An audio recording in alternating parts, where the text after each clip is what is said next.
Découverte de la cité d'Al-Nata, une oasis fortifiée millénaire au cœur du désert saoudien.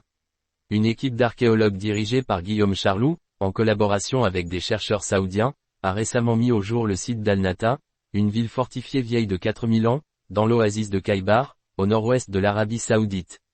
Cette découverte, publiée dans la revue PLOS ONE, apporte un éclairage unique sur les débuts de l'urbanisation dans cette région longtemps perçue comme un bastion du nomadisme pastoral. Une urbanisation lente et adaptée. Datant de l'âge du bronze, la cité d'Al-Nata s'étendait sur 1,5 hectare et aurait abrité environ 500 habitants entre 2400 et 1300 avant Jésus-Christ. Contrairement aux grands centres urbains de la Mésopotamie ou de l'Égypte, Al-Nata présente un modèle d'urbanisation dit « lent » ou « faible ».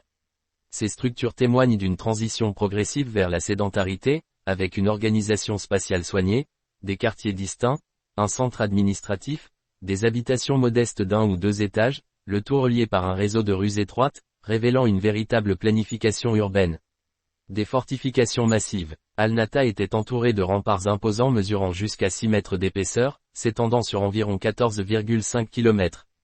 Ces fortifications, similaires à celles de l'oasis de Théma, assuraient la protection de la cité et régulaient l'accès aux ressources vitales. Cette stratégie défensive suggère l'existence d'un réseau de cités fortifiées interconnectées dans la région durant l'âge du bronze, offrant une protection aux populations sédentaires face aux conditions arides et aux menaces extérieures.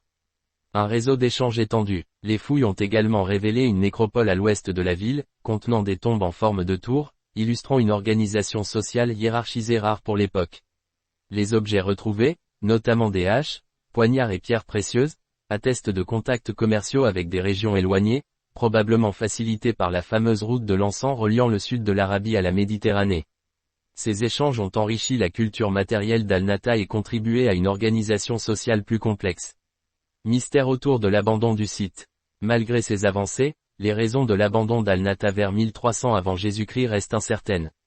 Guillaume Charlou évoque plusieurs hypothèses, un retour au mode de vie nomade, une crise climatique ou des changements sociaux.